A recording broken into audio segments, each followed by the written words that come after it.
Estos son los familiares de las víctimas del asesino de Green River, el asesino en serie más prolífico que Estados Unidos haya conocido jamás, cuyo reinado de terror se prolongaría durante casi 20 años.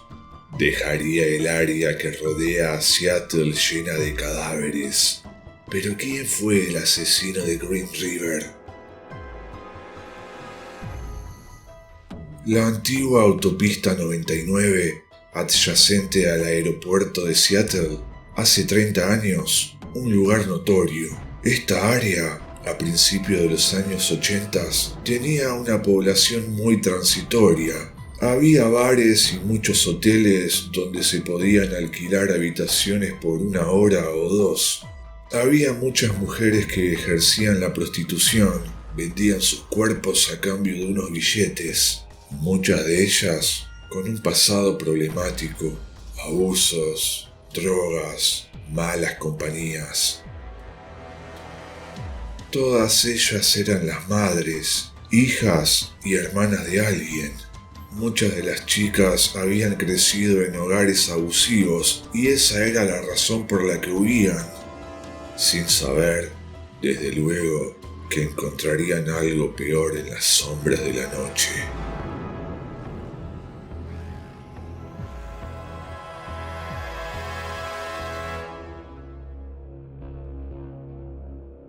En el año 1982, los peligros de trabajar en la calle serían aún más altos debido a un macabro descubrimiento en el cercano Green River, un río de 105 kilómetros de longitud.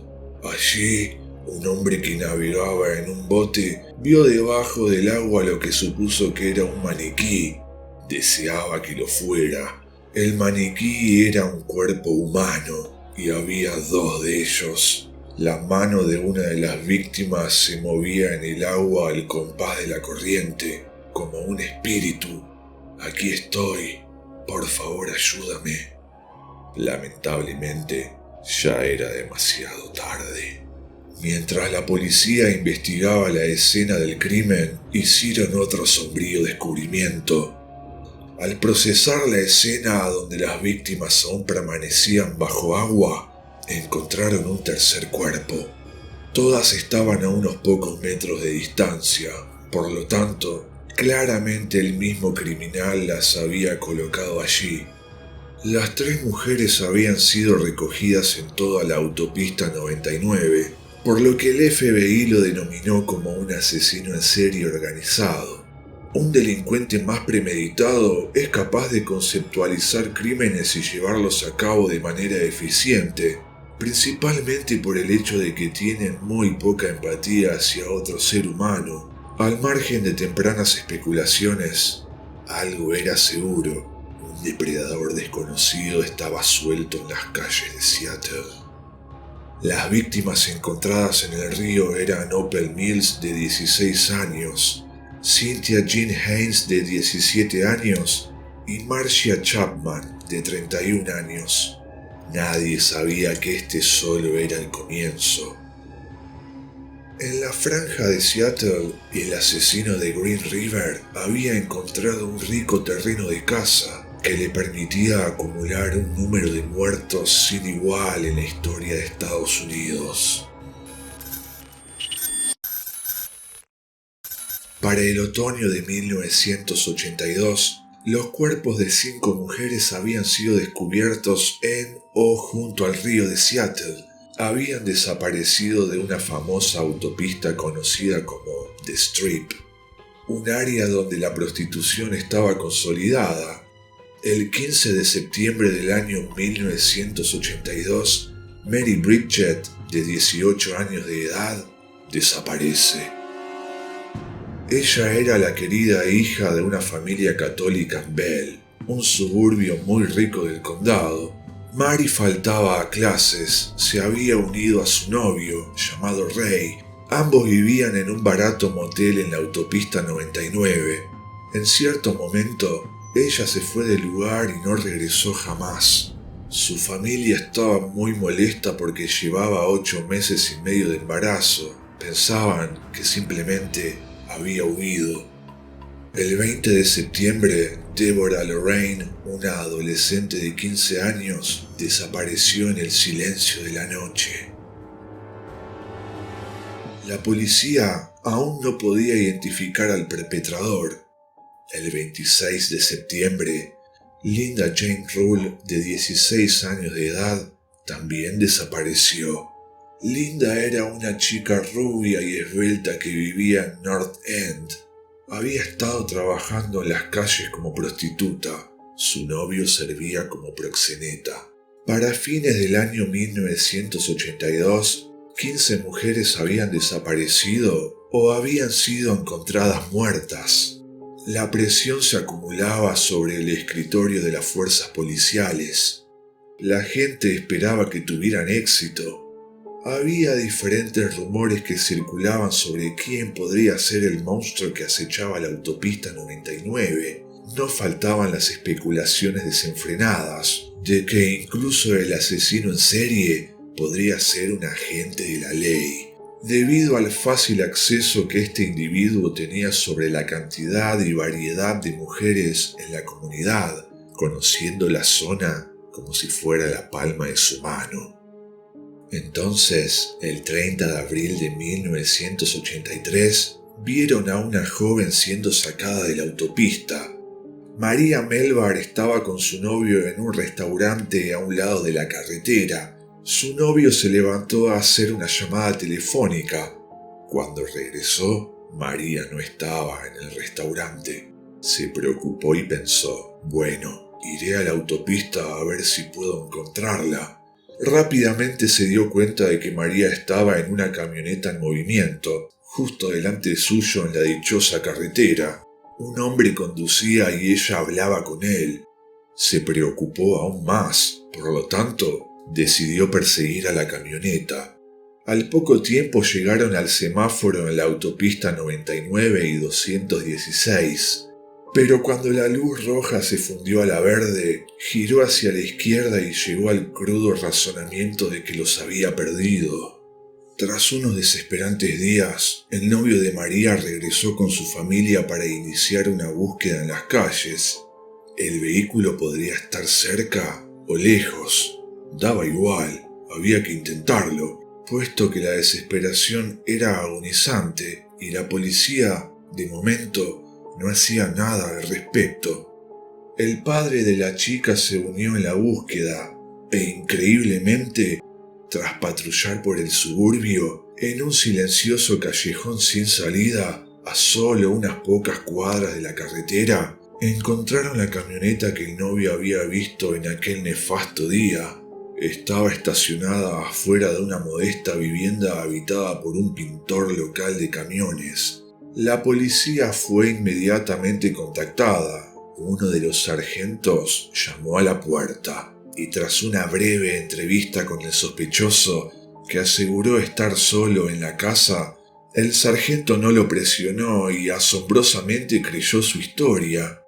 En cuanto a María, su cuerpo gravemente descompuesto sería encontrado 20 años después. Todos los asesinos en serie tienen la habilidad de parecer tan normales que desconciertan incluso a las personas consideradas expertas en la materia. El asesino en serie es la cúlmine del mentiroso patológico. Los detalles personales del hombre, sin embargo, se unieron a cientos más en los archivos del grupo de investigación. Un hisopo de saliva sería añadido más tarde. El sospechoso seguiría en el radar de la policía tras ser registrado como un agresor sexual. Mientras tanto, la lista se hacía cada vez más y más grande. En la primavera del año 1983, el asesino atacó por primera vez a una mujer que no era prostituta. Esta vez cambió radicalmente su modus operandi. Atacó a Carol Ain, una camarera local y madre soltera de 21 años. Luego de ser violada, la estranguló hasta extinguir su vida. La cosa no quedó ahí. Esta vez tenía que hacer algo diferente para despistar a los investigadores. algo bizarro y provocador. El homicida le colocó una bolsa de supermercado en la cabeza, le dejó 2 pescados destripados en el vientre, le puso una botella de vino vacía sobre su torso y por último le dejó carne de salchicha molida en las manos.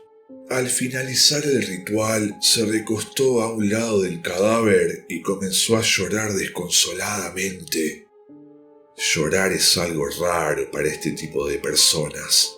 Esto nos enseña que incluso el mismísimo diablo tiene un momento en el que ve con suficiente claridad la depravación y la maldad que llevan dentro de su alma, un pequeño atisbo de humanidad, si se quiere. Para junio de 1983, al menos 26 jóvenes habían desaparecido bajo las mismas circunstancias. Esta clase de depredadores aprenden de sus crímenes a medida que estos aumentan en número. La eficiencia se incrementa. Los restos se encontraban en áreas apartadas, tranquilas y oscuras. Para el otoño del mismo año, otras 5 desapariciones de idéntica naturaleza habían ocurrido en la zona. Algunas de ellas estaban en las colinas y otras en el valle de Green River. En el invierno y la primavera del 84, 4 chicas más desaparecieron. Habría 3 o 4, o tal vez incluso 5 cuerpos en un solo lugar. Nadie podía creerlo. Entre la docena de cuerpos encontrados estaba el de Linda Jane, de 16 años. Su esqueleto permaneció escondido debajo de un arbusto. En los matorrales al sur del aeropuerto, finalmente se descubrió el destino de Mary Bridget, la mujer embarazada de 18 años. Alguien la había violado, asesinado y enterrado a ella y a su bebé a punto de nacer en una tumba poco profunda, en el lado oeste de la autopista. En la primavera de 1984, el asesino había acumulado más de 40 víctimas, pero entonces los crímenes cesaron. Muchos habían pensado que el individuo había muerto o estaba preso, ya que es increíblemente inusual que un asesino en serie simplemente deje de matar. Por lo general, solo dejará de asesinar cuando sea detenido o cuando la muerte llame a su puerta. En el año 85 comenzó a salir con Judith, una mujer divorciada de 40 años. Ella declara: "Cuando lo conocí pensé que era todo un caballero, educado, amable, amaba la música country y el baile, siempre estaba sonriendo, jamás perdía el temperamento. Yo simplemente pensé que era el mejor hombre sobre la tierra. Fue como un amor a primera vista". En unos pocos meses, la casa se convirtió en el hogar de Judith. Después de 3 años de convivencia, la pareja se casó en el año 1988. La flamante esposa disfrutaría 13 años felices de matrimonio, mientras que la mayoría del mundo se olvidaba del asesino de Green River, a excepción, desde luego, de los familiares de las víctimas, de los hombres y mujeres del grupo especial al mando de la investigación. Aún había trabajo por hacer y cuentas por saldar. Recién en el año 2001, los avances en los perfiles de ADN les permitieron comparar muestras tomadas de las primeras víctimas, incluida Marcia Chapman, con hisopos que habían sido tomados de varios hombres a lo largo de toda la investigación. El ADN hallado en el cuerpo de Marcia Chapman coincidía con el ADN del pintor investigado vagamente en el pasado. Ahora, el asesino de Green River tenía un rostro y un nombre: Gary Ridgway.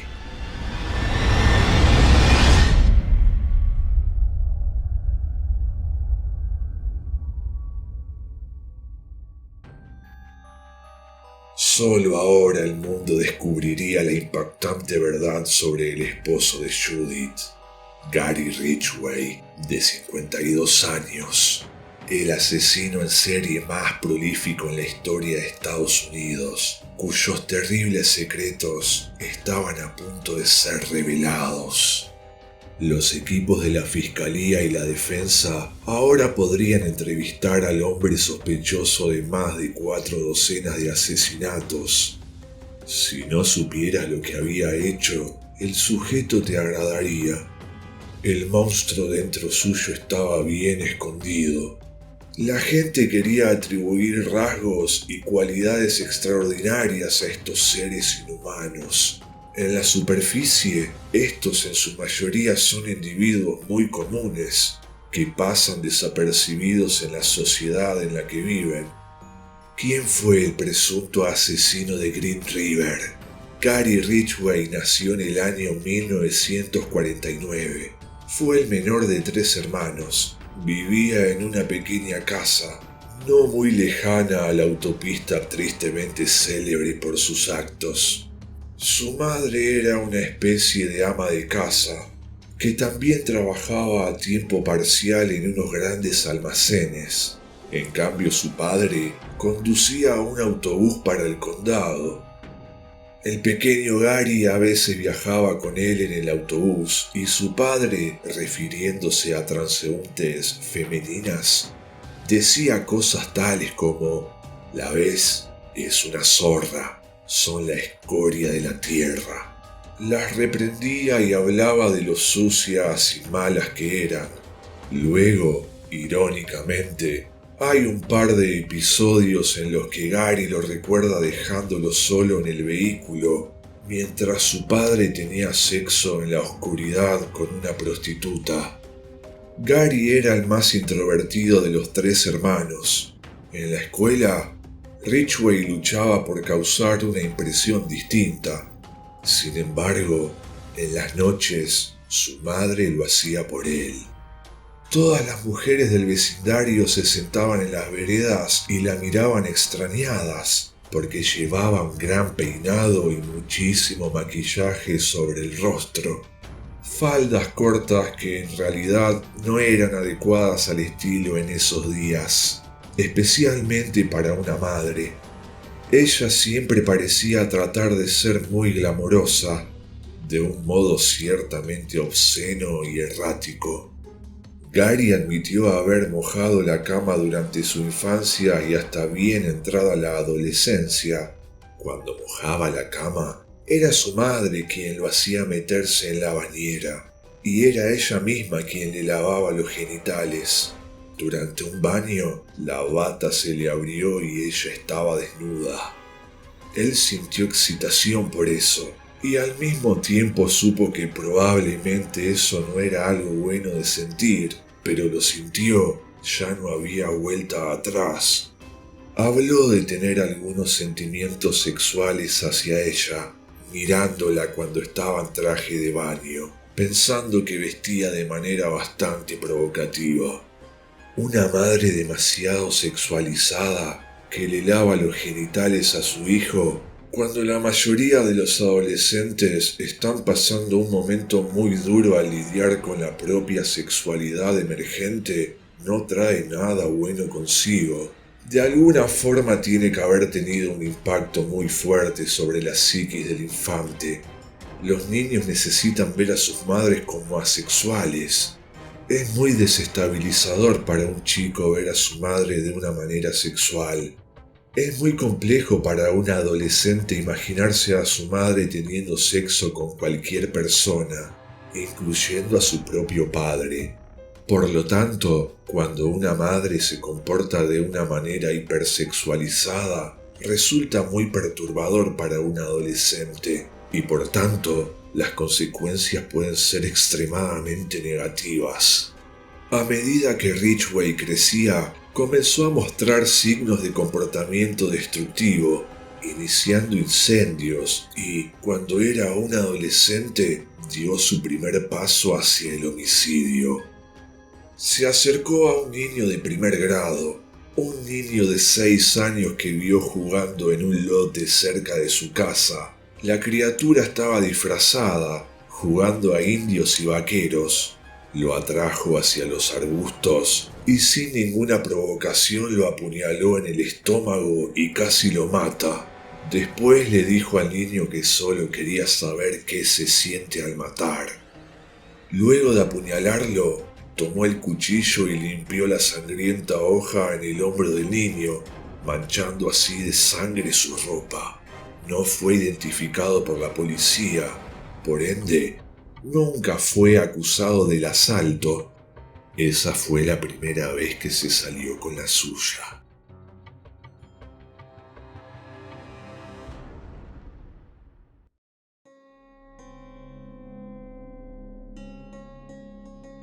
Ridgway eventualmente terminó la escuela, 2 años tarde, debido a su lento progreso.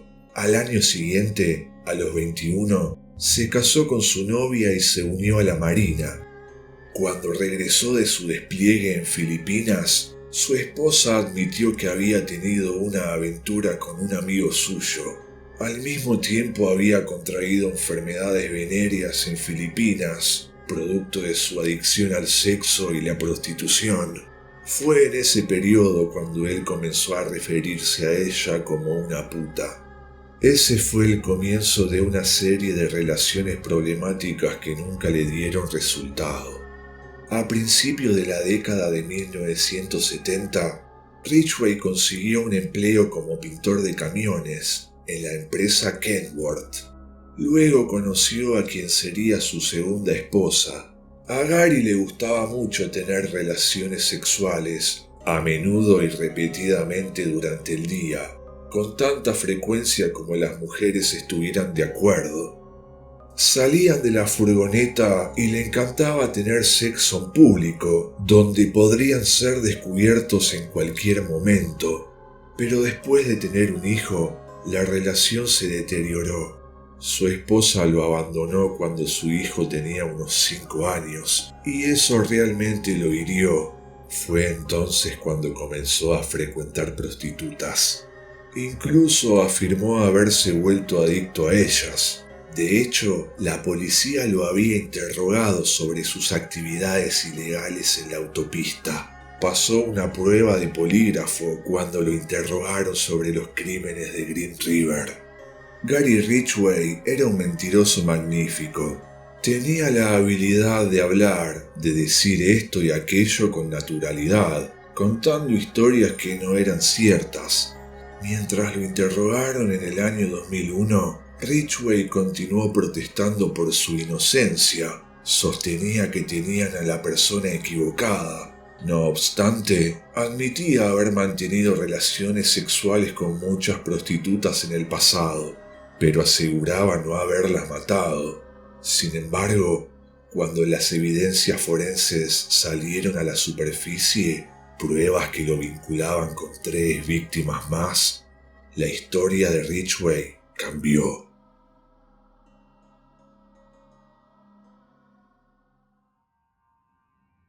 Fue entonces cuando Gary confesó ser el asesino de Green River.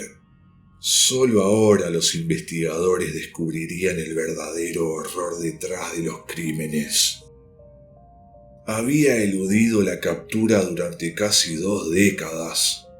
El hombre responsable del asesinato de más de 4 docenas de mujeres enfrentaba la pena de muerte. Gary Ridgway ofreció a decir la verdad sobre todos sus homicidios a cambio de su vida. En nombre de las familias de las víctimas, que querían saber el destino de sus seres queridos, la fiscalía aceptó. Estaba listo para hablar. Gary Ridgway de esta manera guió a los investigadores al sitio donde abandonó a docenas de mujeres jóvenes. Literalmente dijo que sus víctimas no significaban nada para él. No tenía idea de quiénes eran, si acaso eran blancas, negras o amarillas, ni cuántos años tenían. Para muchos asesinos en serie, los seres humanos son objetos. Rara vez recuerdan nombres e incluso rostros.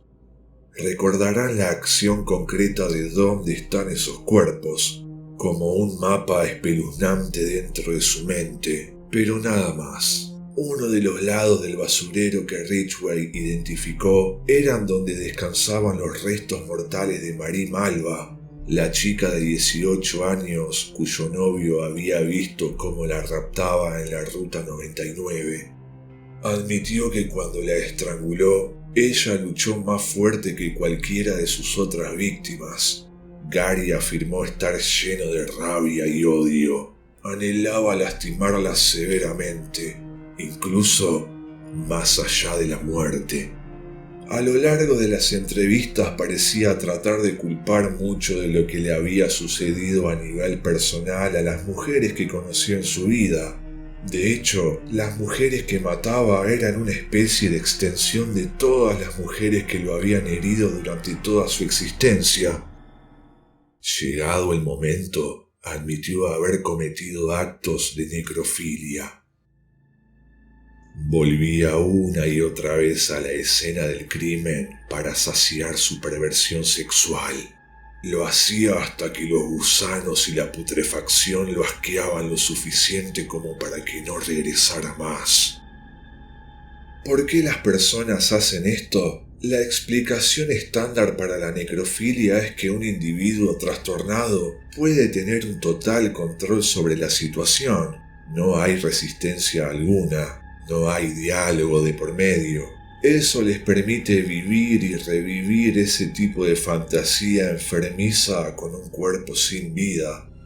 Se trata de una parafilia extremadamente rara, y es una de las piezas del rompecabezas que sugiere una verdadera psicosis en Ridgway. Hay que estar completamente desconectado de la realidad para cometer actos tan deplorables como aquel. En el año 2003, sin un juicio de por medio y cumpliendo con el trato que hizo con la fiscalía, Gary Ridgway se declaró culpable de los 48 cargos de asesinato que los investigadores podían vincularlo de manera concluyente. 19 años después de que el cuerpo de Marcia Chapman fuera descubierto bajo la superficie de Green River, Gary Ridgway fue sentenciado a cumplir 48 cadenas perpetuas consecutivas, sin la posibilidad de libertad condicional. Al final, Marcia obtuvo justicia, porque fue el ADN encontrado en ella el que pudo ser conectado directamente a Gary Ridgway. Antes de que se lo llevaran a una fría celda en aislamiento por el resto de su vida, el juez Richard Jones le ordenó que enfrentara a los familiares de las víctimas. Gary Ridgway permaneció sentado con cara de piedra mientras lo maldecían e insultaban. You are a loser, you are a coward, you are nobody, you are an animal. I can only hope someone gets the opportunity to choke you unconscious, so you can live through the horror that you put our daughters, our sisters, our mothers through.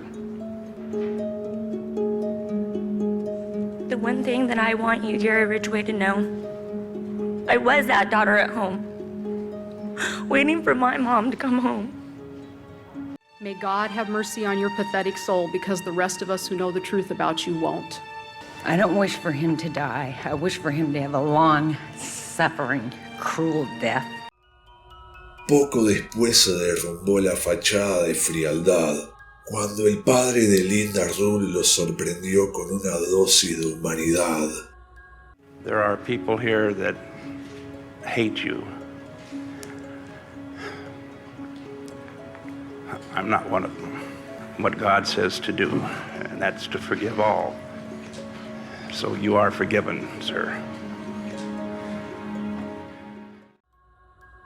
Aquellas lágrimas y la declaración que hizo ese mismo día ante el tribunal fueron lo más parecido a mostrar remordimiento que Gary Ridgway había hecho nunca.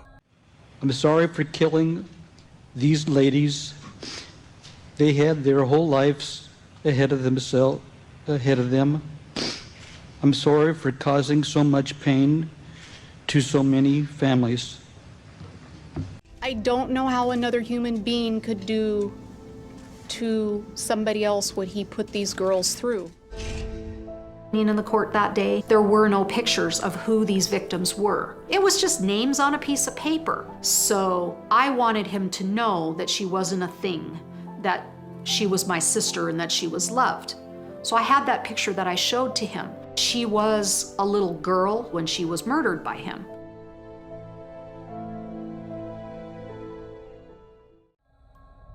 De esta manera concluye la oscura historia del asesino de Green River. Personalmente no soy una persona religiosa, no creo en el más allá, no creo en las energías, como así tampoco en las entidades ni fantasmas. Pero si de algo vale, quisiera finalizar este video nombrando a todas las víctimas de esta tragedia histórica. Todos conocemos el nombre de Gary Ridgway, pero ninguno conoce el nombre de las víctimas, que en algún momento del espacio-tiempo vivieron, respiraron y tuvieron sueños al igual que cualquiera de nosotros. Ellas son Wendy Lee Caulfield, Giselle Ann Lovern, Debra Lynn Bonner, Marcia Faye Chapman, Cynthia Jean Hines, Apal Charmaine Mills, Terry Renee Milligan, Mary Bridget Meehan, Debra Lorraine, Linda Jane Rule, Denise Darcel Bush, Shawanda Leah Summers, Shirley Mary Sherrill, Rebecca Becky Marrero, Colleen Brockman, Sandra Denise Major, Wendy Stevens, Alma Ann Smith, Dolores Laverne Williams, Lori Ann Raspotnik, Gail Lynn Matthews, Andrea Marion Childers, Kimmy K. Rick Pitzor, Mary Jane Mary Malvar, Caroline Christensen, Martina Teresa, Sherry Lee Wims, Yvonne Shelley Antosh, Carrie Ann Royce, Constanza Elizabeth, Tammy Charlene Lyles, Kelly Marie Ware, Tina Marie Thompson, April Dawn Buttram, Debbie May Abernight, Tracy Ann Winston, Maureen Sue Fenney, Mary Sue Bello, Pammy Annette Avent, Delise Louise Plager, Kimberly Nelson, Lisa Lorraine Yates, Mary West, Cindy Ann Smith, Patricia Michelle Barsack, Roberta Joseph Hayes y Martha Reeves. Que en paz descansen.